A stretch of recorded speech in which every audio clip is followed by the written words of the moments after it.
On this episode, Dwight and Adrian pay tribute to Sir Sean Connery.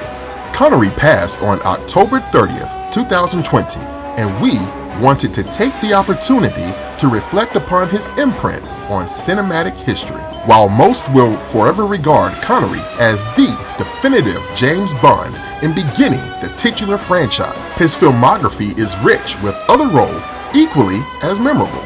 From James Bond to an aged Robin Hood, to espousing the Chicago way, to commanding a Russian nuclear submarine, Connery will forever be remembered for the incredible charisma and authority that he brought to the screen. As always, thanks for listening, and don't forget to subscribe to the show at SiDEBARforever.com or wherever you get your podcast.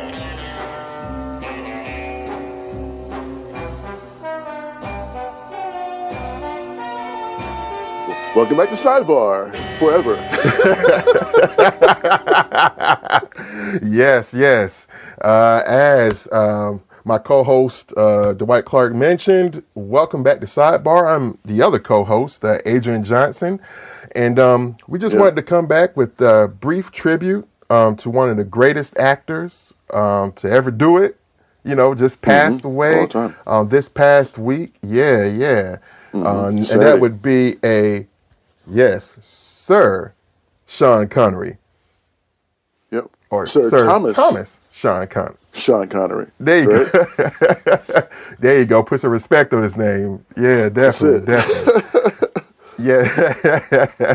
But he just passed this weekend, I believe on Friday, on October 30th, if I'm not mistaken. Yeah, that's right. October 30th. Yeah. And he just had, obviously, a heavily lauded career, you know, in acting, absolutely one of the most recognizable people in the world, you know, really. Easily. You know, anytime. Easily. Just like throughout his life, you know, once he became James Bond and, you know, once he became older, instantly recognizable, you know, no matter where he was at. Yeah. He aged well. He aged very well, you know. Oh, he absolutely did, man. You know, it was funny. I was in dialysis yesterday, and one of the nurses was talking about him, you know, to me. We were discussing Connery, and he was just saying, you know, he was like, man, and he was an older guy himself. Like, he's in his 70s, the nurse. Right. And he was like, man, you know, when Connery was in Hunt for Red October, yes, man. I was like, that's a handsome guy. Right. He was like, I wish I had aged like he did. Like, the way he looked in, like, you know, Hunt for Red October, very distinguished and everything. I think that's how we would all hope to look, just as good as him, just still vibrant and full of life and, you know, with authority, man. You know what I'm saying? Yeah. One of the things about him is he always commanded, he always had a commanding presence, man. Like, you knew he was there. He was a charismatic figure. And you always felt as though you're in good hands with him, regardless whether he was a Russian Soviet captain of a nuclear submarine or not, you know? All right, well, a little background on Connery. He was actually born in 1930, obviously in Scotland. And you know what else I found out, Dwight? What's that? You know, Highlander is obviously one of our favorite movies. We just did an episode on Highlander, obviously, you know, of course. Do you know that there really is a Clan MacLeod in Scotland, and it's a part of Connery's bloodline by way of his mother. Wow. Yeah, I was like, oh, that's man, crazy. That's crazy.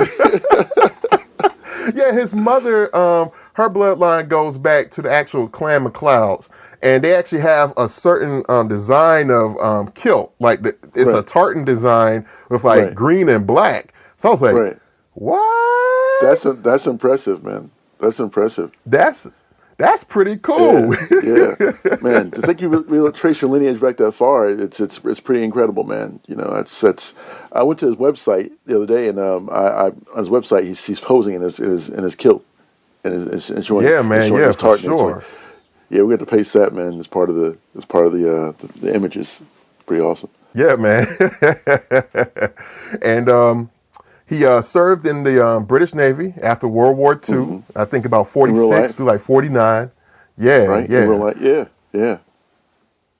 And then he got into acting kind of throughout the 50s. Once he left the Navy, he started in theater, and he started getting like bit roles in the theater, and then soon in like British television, British theater, and things like that. And like his breakout, well, I wouldn't say a breakout, but like his first kind of starring role was in Darby O'Gill in The Little People. I think that was in '59. Yeah, man. Yeah. Sleek black hair. Yeah. Good. Exactly. I mean, and that's the thing that you keep reading when you read like account, especially of like the women that crossed him. They're like, oh, he was dark haired and muscular and so charismatic. Right. An obvious choice for James Bond. I mean, Exactly. And the crazy thing is that leading up to James Bond, the producers at first, even the author Ian Fleming was like, well, he doesn't look like how I described James Bond. He doesn't have the eyes and that kind of the physical description. But apparently, once Ian Fleming saw Dr. No, he was like, okay, never mind, my bad. Right. He'll do. Right. Yeah, man. Go ahead, man. When is that poker scene where he's sitting in a casino and the first time the lady asked him, and who are you, sir? I admire your luck, Mr. Bond. James Bond. And he lights a cigarette. Bond. James Bond. Oh yeah, like, so smooth. Come on, bro, it's over. Game over, man. Game over. Yeah, man. Man, so smooth. So he ended up making 7 Bond movies, over the years. And the thing is that he said that as a result of that, even though it brought him obviously worldwide fame and just instant recognition and everything, he hated it. Because he was like, he couldn't walk down the street without somebody yelling, "There's James Bond!" And that's so crazy because people today are so hungry for fame, and they're just like, what's wrong with that? What's wrong with being recognized? Sometimes you just want to live your life, man. You're not that character, Right, exactly. Yeah. And it's one of those things where, it's back then, man. It was like in so many other creative fields, it was the job. I mean, it wasn't about the fame; it was a job. I do this for a living. I enjoy doing it. I'm glad you enjoy the world that I'm immersed in, but it's just a job. So, calm down, fanboy or fangirl. Yeah, exactly. Definitely an old school ethic there. Yeah, you know what I'm saying. But before we get too much farther, man. What was your first experience with Connery? Like, what did you first encounter him in? It was Goldfinger, man. It was Goldfinger for me. Where he's like that critical role where it's like so what do you expect me to do? You expect me to talk? No, Mr. Bond, I expect you to die. No, Mr. Bond, I expect you to die. Right. That dope laser on the bed where it's coming real close to his crotch. Classic, man. Classic Bond scenario. Yeah, man. When I was little, that's probably the thing that I remember most too, as far as like my first experience with Connery, is obviously like the James Bond movies. Like they were always, for some reason, when I was growing up, come on Sunday morning on TBS at like 10:35 every Sunday morning.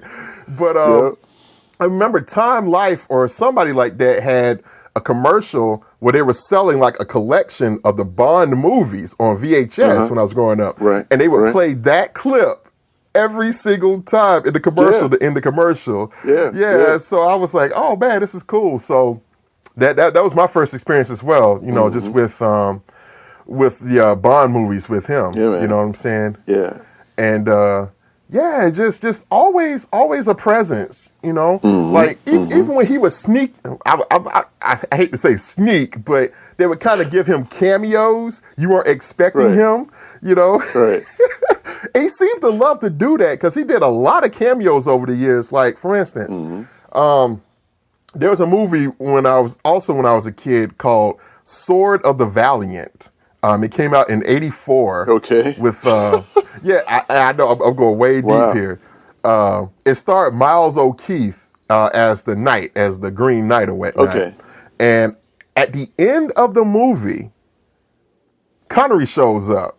You know, okay, kind of like, wow, I wasn't expecting him. Oh man, wow, that's crazy. That's crazy. I kind of wish that that first night had been more of a situation where it was well, it wasn't the greatest Arthurian tale. No, it wasn't. No, a kung fu Sir Lancelot. No. Come on, Richard. Come on, Gary. Come on, man. Yeah. I mean, I get it because who's at that time who was more noble than to some degree than Sir Sean Connery. But sure. But it was just not. And it looked low budget as far as the costuming and stuff goes. Like, come on, man. This is like some, dime store. I put this together with foam core, coral buff type stuff.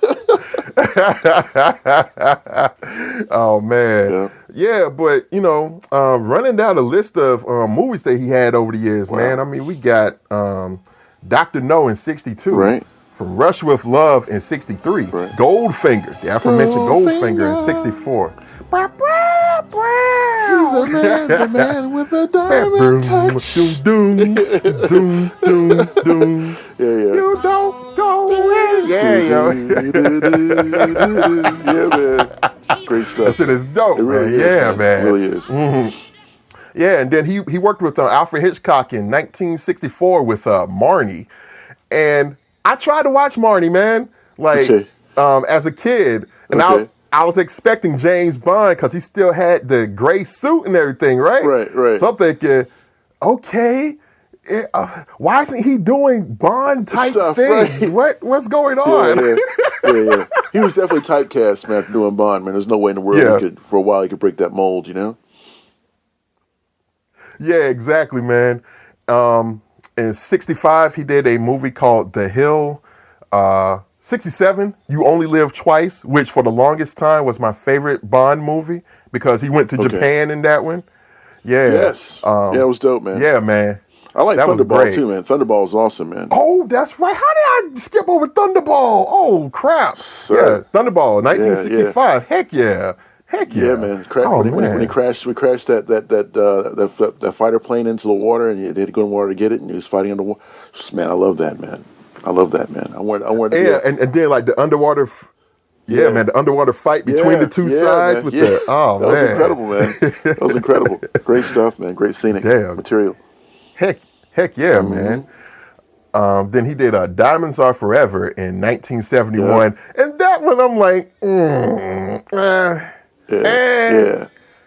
But that was when I first. No, I mean, was that the one where I'm trying to think where had the lady in the purple bikini? I'm trying to think what it was. Man, let me look at that, man. I'll tell you in a minute, but keep going. Okay, now it is the one where where he had where there were the two flamboyant assassins that were trying to kill him. Okay. If you remember that. Yeah, that was it. That was it. Yeah, Jill St. John, man. Yeah, because that was. Jill St. John, man, bro. Wow. I think I felt myself for the first time as a young man, bro, with that one, yo. Yeah, nature was rising. I feel you, yo. But I didn't feel you, but you know what I'm saying.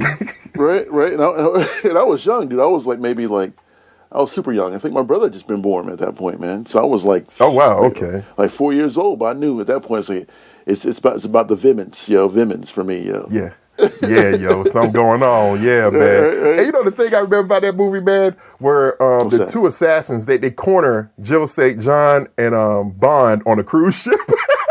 Right, they've been trying to kill him throughout the movie.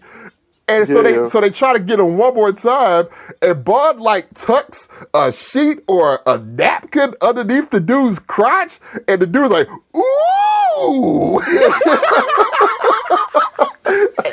And he flips him overboard. Oh my God, that was so hilarious. What? Yeah, like give him a wedgie and throw him overboard. Yeah. Ooh! there's a couple times I've seen that face, man. When it's happened, it was kind of funny. It also happened in not Thunderball, but in Thunderdome, where the character in Thunderdome gets hit in the head by the frying pan, and has that crazy looking, Mad Magazine face, man. Mad Magazine. Oh man, boy, that was hilarious, man. Yep. All right, so then in we 74, digress, right? Yeah, absolutely, as we always do, right? That's part of the fun of it. But yeah, man. So in 74, he does a movie that I've never seen, but obviously I've seen the costume for it. That movie, Zardos, the one where he's wearing that red thong and the straps and just looking crazy. Is it that Manchurian like yeah. They're like kind of that Fu Manchu or whatever. Yeah. It's weird. Like, dang, Sean, what the hell? That was one of his most iconic visual roles, I think, man, at that time.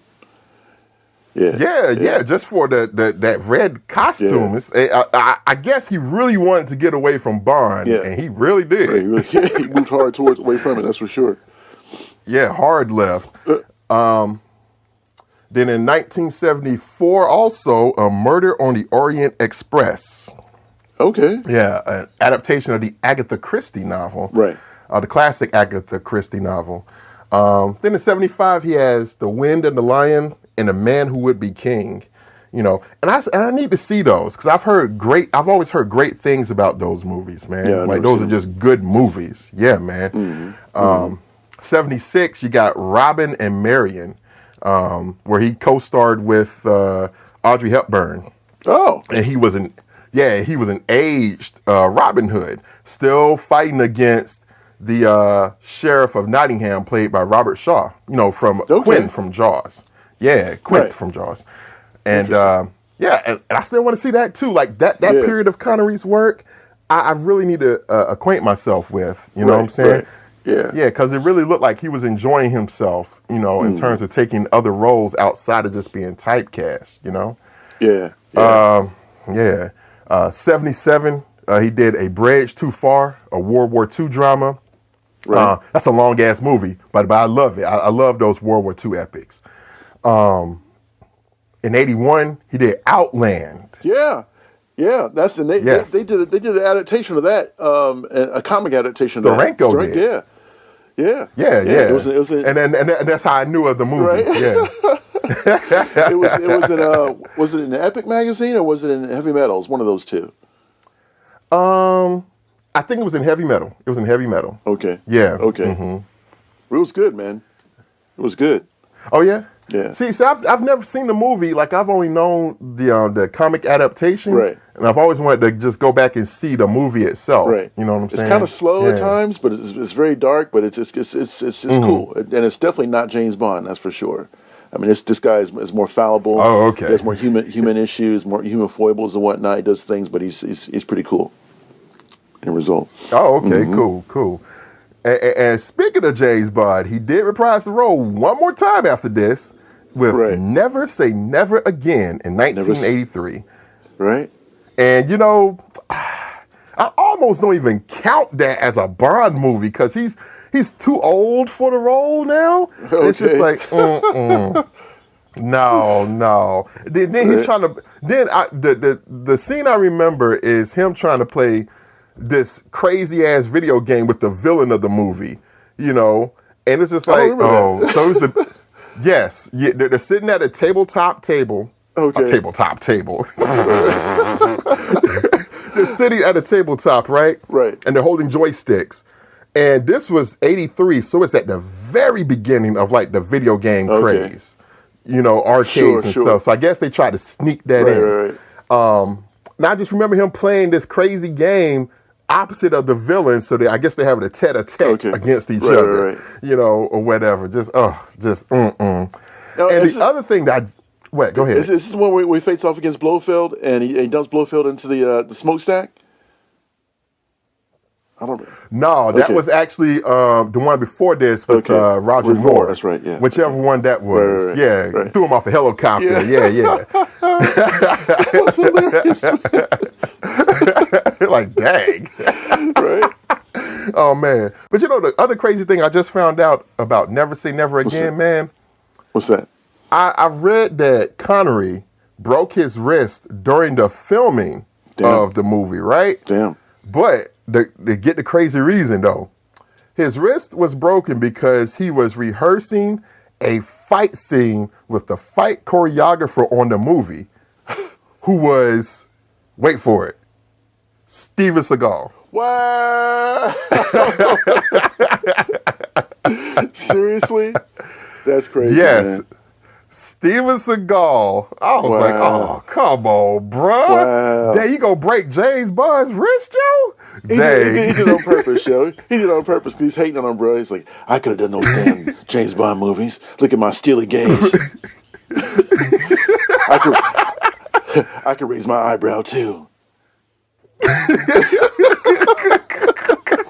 Oh, bro, I was like, dang, Yeah, Steve, come on, Man. bro, damn. Just imagine a world when freaking Steven Seagal is James Bond, dude. But you know what, D? When I was 10, Right. I could have, because I like Steven Seagal. Right. But now, hell no. Man, but anyway, get back on point, yo. Yeah, man. So, but I want to give a special shout out to Name of the Rose, which is one of my favorite films of all time. Umberto Eco. Oh yeah. Yeah, man, definitely. Yeah, man. It starred a younger version of what's his name? That played it now plays in Christian Slater. Yeah, that's it. Yes. Yeah, man. But he was good in this. I liked him in that. Yes. He was really good in it, man. It was and it was a whole thing wherein, he was a monk's apprentice, a squire, I guess you can call him, whatever it was, maybe. It was deep, man. It was deep. You got to see like the true nature of like the haves and have-nots, and how that whole century, that whole time period was like really, really disparate in terms of those people which had access to things, those people which didn't have access to things, and the inner workings of the sanctity of monkdom. It was crazy. People turn up dead, and they had to figure out his role was as a detective, and he had to figure out how to solve the crime and who was killing all these monks. And yeah, man. I first came across that my history teacher when I was in 10th grade. We had an after-school movie club where he would show historical movies. Nice. And so Name of the Rose was one of those that he brought one day, and everybody else kind of like dissipated, and because you could leave at will, right. oh, I gotta go or whatever. I sat there and watched it, man. I was like, this is really good. Yeah, And so ever since then, I've caught it on cable or whatnot. Right. It's like it's very good. I think it's one of the underrated movies in Connery's body of work. Just real cool. Yeah, really man. Good, really good. Yeah, man. Yeah, man. And then and that was 86, and also in 86 comes our movie. That's There can it. only be one. That's it. Highlander. Right.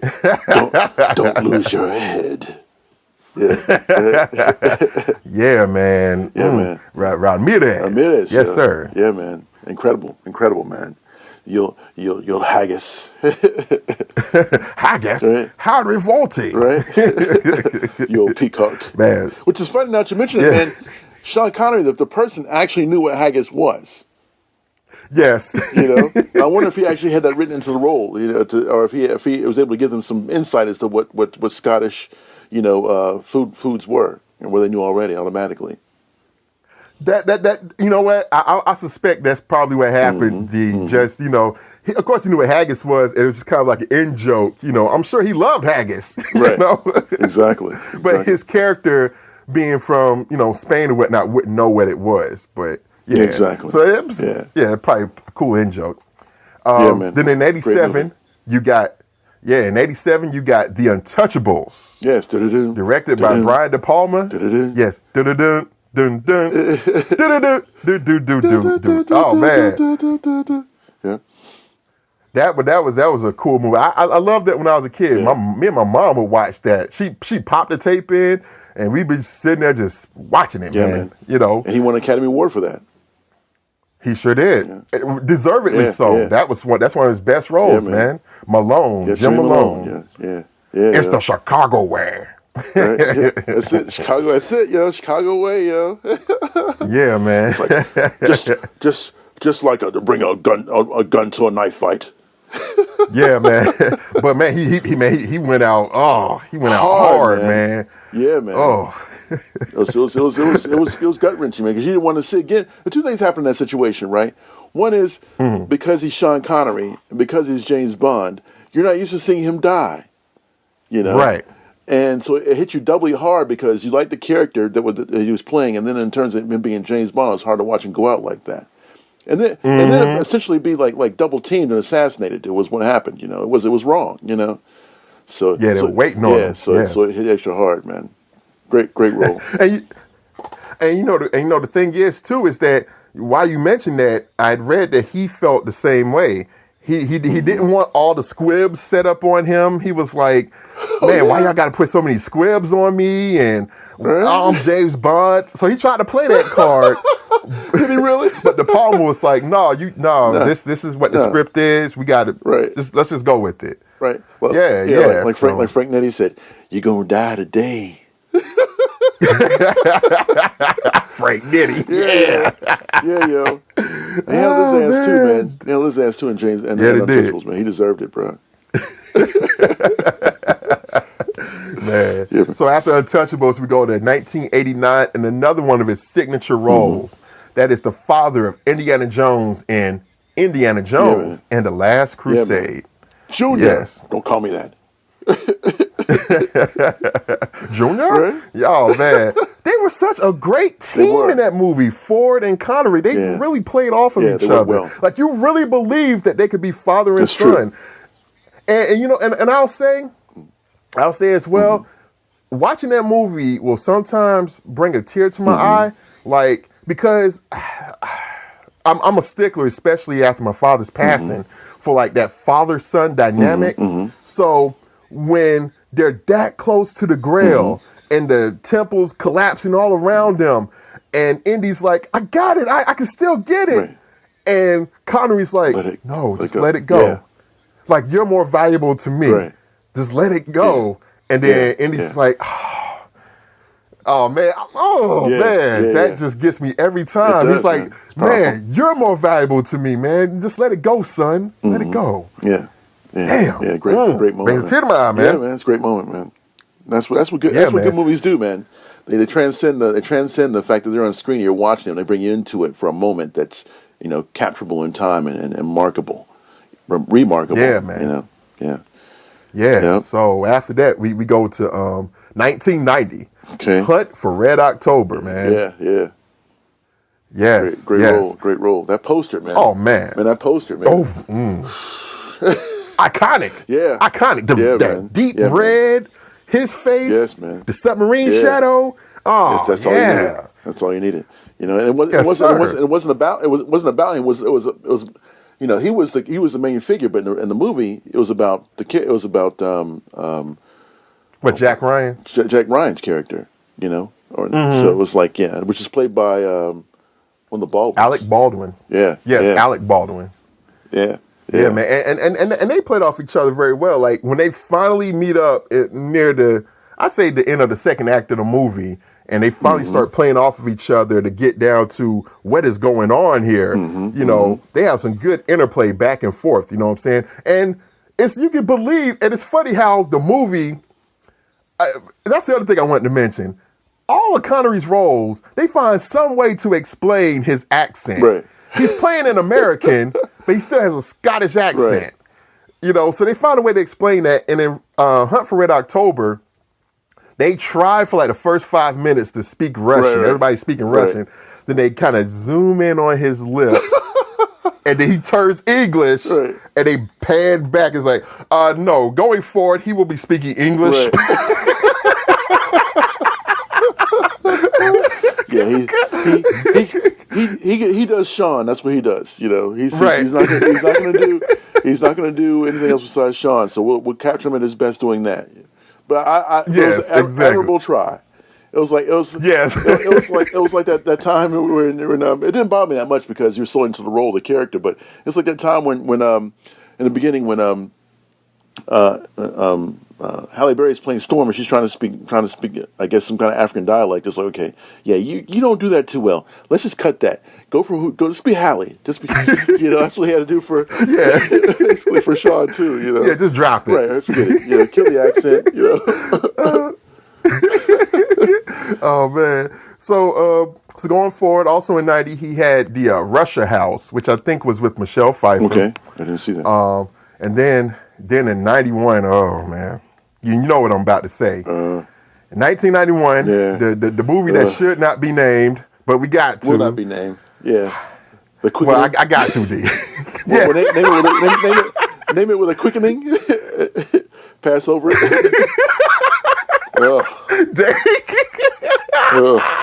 But for those that don't know, yes, Highlander 2, The Quickening, and you should quickly avoid it. Yes. It does not exist in the lexicon. It was a mistake. Yes, it does not exist. Yeah, yes. Where he reprises the role of Ramirez. And, That's all you need to know. That's all you know. Oh, man. But also in 91, he did a cameo. Like I was mentioning earlier, he's good for sneaking in those cameos. At the end of Robin Hood, Prince of Thieves, he played Richard the Lionheart. Yeah. Okay. Okay. So I was like, okay, yeah, I'll buy that. Like he always seemed like it seemed like he was always a good coda to like those type of medieval movies. Like, not only do you get all this adventure, but at the end, we're going to sneak in a cameo of Sean Connery. Right. And it's like, okay, I got my money's worth there. I'm good. Right. How much you going to pay me is what it matters to me. Right. Oh, man. $1 million, non-negotiable. Bearers bonds. Bearers bonds. Bearish bonds. James Bonds.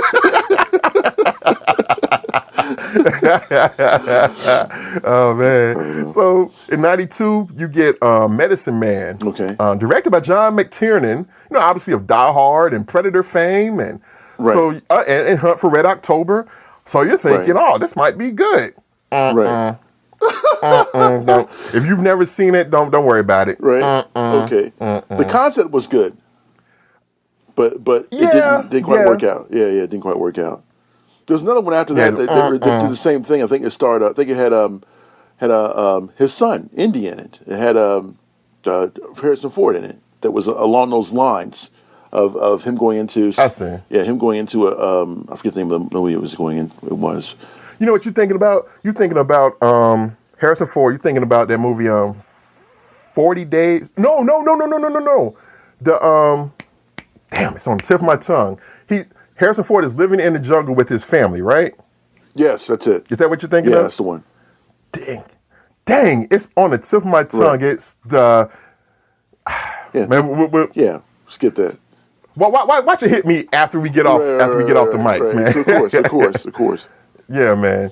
But anyway, in '93, I had actually forgot he did this until I looked over his filmography, man. Okay. He did Rising Sun with Wesley Snipes, if you remember that movie.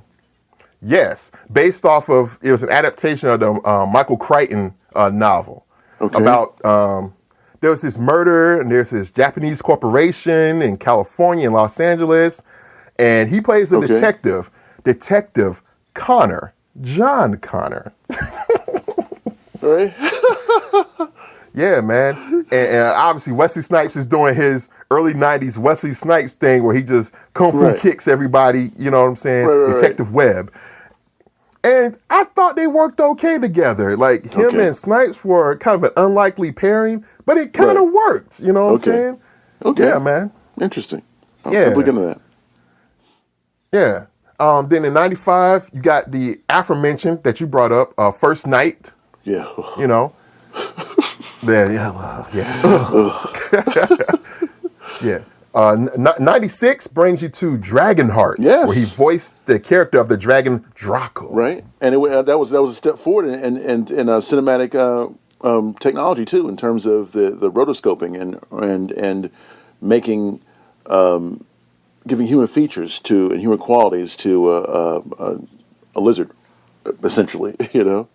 Oh, okay. So they kind of rotoscoped his face to match the facial expressions of the dragon. You're saying? I think that's how it worked. Yeah, they used, but it's not technology used anymore. I think it's more like a question of like it's very crude.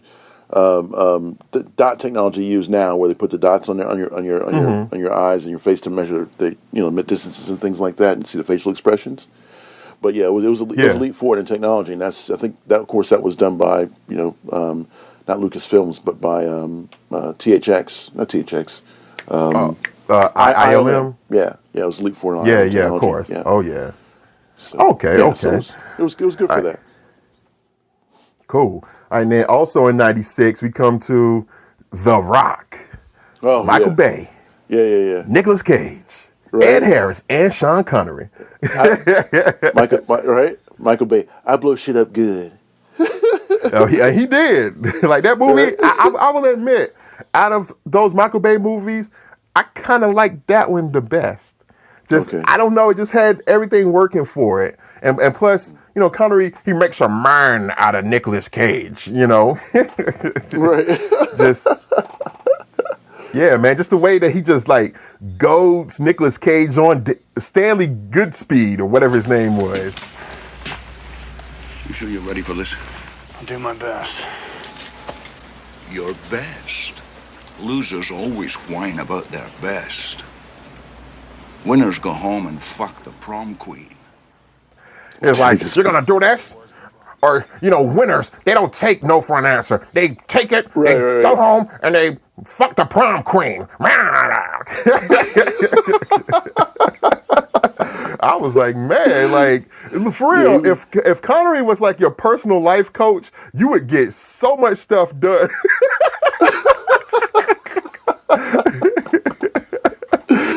Damn. That's definitely a role he missed out on for sure. Yeah, man, for real. Okay. And he was really good in The Rock, just in terms of, this secret agent who was on the run, kind of like shades of Bond, obviously. And he was still spry. Like, it seemed like he was still able to get around too, real good. Right. Right. So it was cool. It was cool to see him, play opposite of Cage in that, And then in '98 you have The Avengers. Yeah. Right. 98 you have The Avengers. Right. Not Marvel's The Avengers. The British Avengers. Classic TV BBC series. Avengers, right. Yes. Did you ever see that, I didn't, because I wanted to see, I like the original with Emma Peel played by, the Diana Riggs. Yeah, man. So that was my... Rest in peace. She just passed away. Definitely. Yeah. She did. She was my jam. Yeah. So, yes, I didn't really want to see anybody else reprise the role, So I didn't watch it. Got you. All right. Then in '99 you have Entrapment, where he played opposite of Catherine Zeta-Jones. Yeah, that was like a breakout role for her, actually, I think, and that because she was put on. Oh, it was. On Front Street and given a chance to show her feminine wiles and her abilities as an actress. And her wares. Yeah, man. The thing I remember about that movie is the one that they played in like the commercials. I went to go see it in the theater, but the one where she's sliding under the lasers ever so sexily. And yes. Just classic. Yeah, that was classic. Yeah, that was good stuff, man. Yeah. Yeah, man. And they had pretty decent chemistry between them, Connery and Zeta-Jones, Yeah, I think so. Yeah, I think she's Welsh, so you have that kind of, English, thing going on too. Right, connection. So, yeah, man. Could have been her instead of Michael Douglas, but no, just kidding. Hey.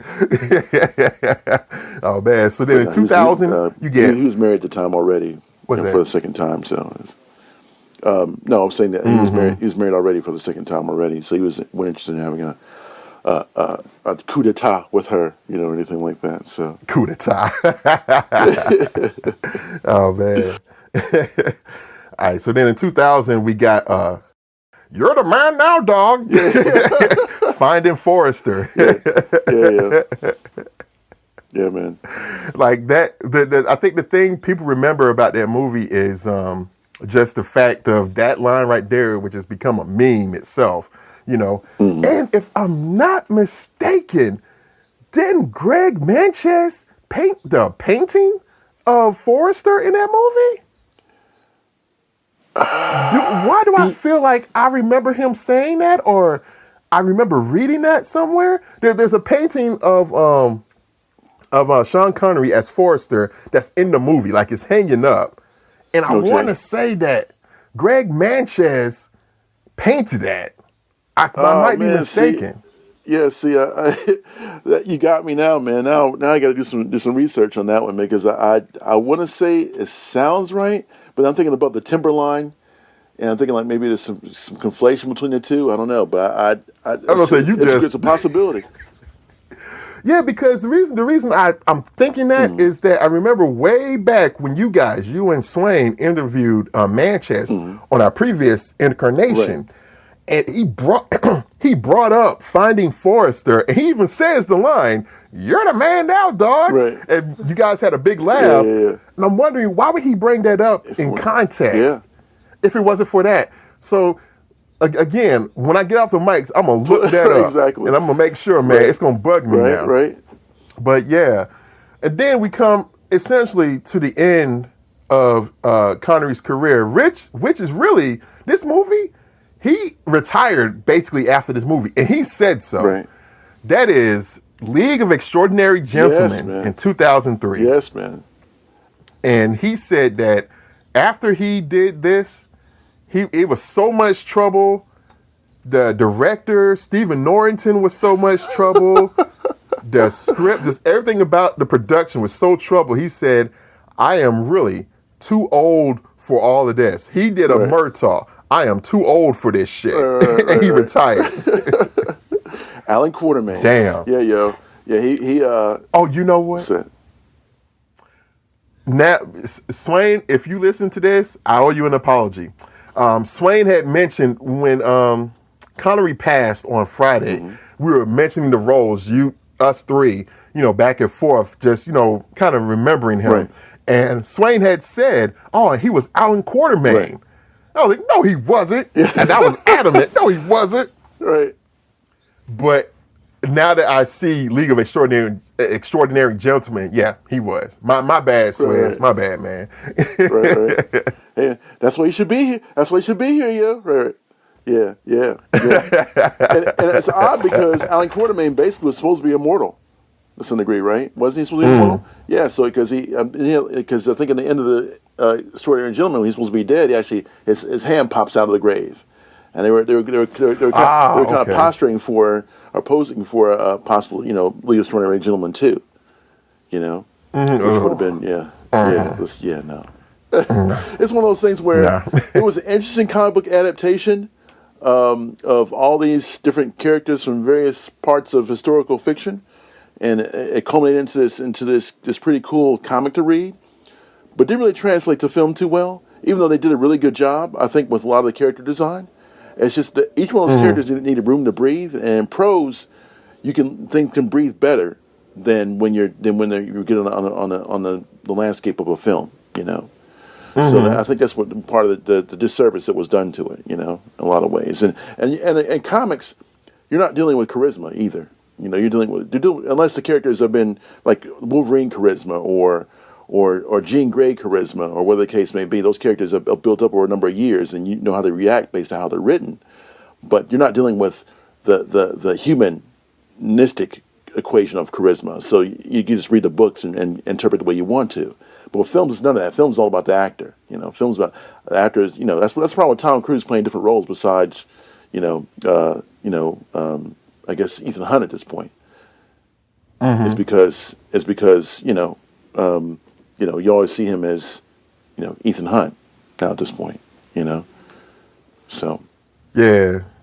And, and I love the comics. I think the comics are well done. Alan Moore and Kevin O'Neill. But like you said, just it did not work on film, man. Just, nothing doing, man. So there ended Connery's film career pretty much. And he officially went into retirement in 2006 in the Bahamas, which is where he resided until his passing in 2020 on October 30th. So yeah, man. We just wanted to give tribute to, like we said, one of the greatest to ever do it. You know, Yeah. man, you know, just going back over this list, D. Now I want to go back and watch a lot of this stuff. I got the Jones to watch a lot of that stuff now. Right. Seriously. Yeah, I think the Indiana Jones. yeah, man, go back and pop some of this stuff in, man. So yeah, man. That concludes this episode of Sidebar Forever, hosted by Dwight Clark, Swain Hunt, and Adrian Johnson. You can find us online at sidebarforever.com. Any emails or questions can be directed to us at sidebarforever@gmail.com. And also, subscribe to us on social media. You can find us on Facebook, Twitter, YouTube, and Instagram. Sidebar Forever is copyright 2020. Dwight Clark, Swain Hunt, and Adrian Johnson.